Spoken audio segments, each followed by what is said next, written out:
بسم اللہ الرحمن الرحیم، السلام علیکم۔ میرا نام ڈاکٹر اسد محمود ہے۔ 7 چیزیں گھر میں لازمی رکھا کریں۔ 7 چیزیں ایسی ہیں جن کو گھر میں رکھنا بہت زیادہ ضروری ہے۔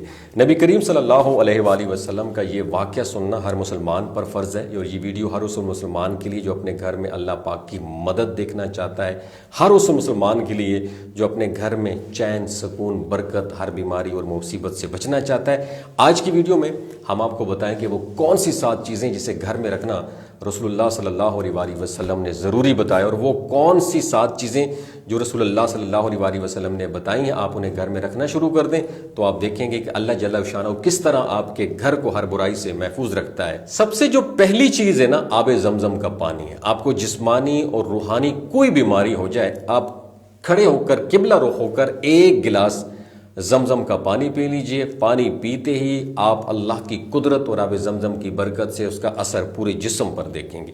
دوسری چیز ہے قرآن شریف۔ قرآن شریف ایک ایسی کتاب ہے جس میں قیامت تک آنے والی مصیبت، ہر مصیبت کا علاج اللہ جل شانہ نے بتایا، اور ہر بیماری کا علاج اللہ جل شانہ نے قرآن کریم میں بتایا، اور یہ کہ جس گھر میں قرآن پڑھا جاتا ہے تو اللہ تعالیٰ اس گھر کو ہر بیماری سے بچائیں گے۔ تیسری جو چیز ہے وہ ہے کلونجی۔ کلونجی کے بارے میں طب میں آتا ہے کہ کلونجی میں لا علاج اور بڑی سے بڑی بیماری کا علاج پایا جاتا ہے سوائے موت کے۔ چوتھی چیز جو ہے وہ ہے کھجور۔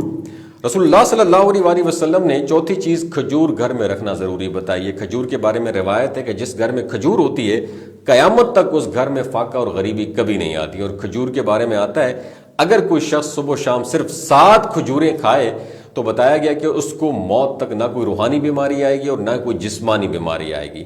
5ویں چیز ہے اولیو آئل، زیتون کا تیل۔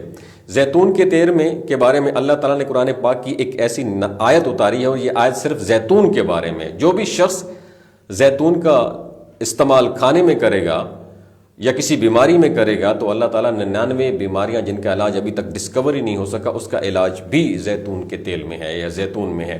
6ٹھی چیز جو ہے شہد۔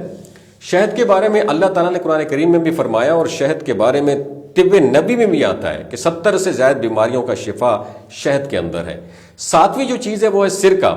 رسول اللہ صلی اللہ علیہ وآلہ وسلم نے ارشاد فرمایا کہ جس گھر میں سرکہ ہوگا اس گھر میں بہت برکت ہوگی، کیونکہ سرکہ کے بہت سارے فائدے ہیں۔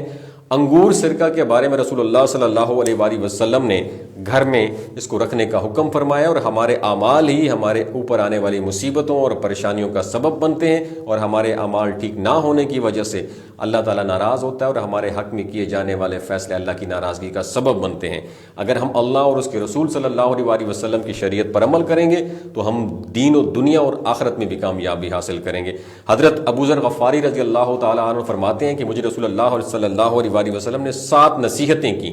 نمبر 1، مسکینوں سے محبت کرو، ان کے قریب رہا کرو۔ نمبر 2، مجھے یہ حکم فرمایا کہ میں اپنے سے اونچے لوگ، زیادہ جو مالدار لوگ ہیں ان پہ نگاہیں نہ رکھوں، ان سے اپنے سے کم درجے لوگوں پر نگاہیں رکھوں، ان پر غور کروں۔ اور تیسرا، مجھے حکم فرمایا گیا کہ میں صلہ رحمی کیا کروں، اگرچہ وہ مجھ سے منہ پھیریں، یعنی جس کے ساتھ صلہ رحمی وہ مجھ سے غائب دور ہو، وہ یہ کہ میرے ساتھ توجہ سے پیش نہ آئے بلکہ مجھ سے روگردانی کرے اور اس کے علاوہ مجھ پہ ظلم کرے، تب بھی میں اسے صلہ رحمی کروں۔ اور چوتھا، مجھے حکم فرمایا گیا کہ میں کسی شخص سے کوئی چیز نہ مانگوں۔ اور 5واں، مجھے حکم فرمایا کہ میں حق بات کہوں چاہے کسی کو کڑوی کیوں نہ لگے۔ اور 6ٹھا، مجھے حکم فرمایا کہ میں اللہ تعالیٰ کی رضا کے مقابلے میں کسی ملامت کرنے والے کی ملامت کی پرواہ نہ کروں، یعنی جس چیز سے اللہ تعالیٰ ناراض ہو اس کو اختیار نہ کروں، اور اس کے کہنے پر احمق لوگ ملامت کریں تو کیا کریں۔ مجھے حکم فرمایا کہ میں لا حول ولا قوت الا باللہ پڑھا کروں، اس لیے کہ یہ کلمات ایسے خزانے سے اتارے گئے جو خاص عرش کے نیچے ہیں۔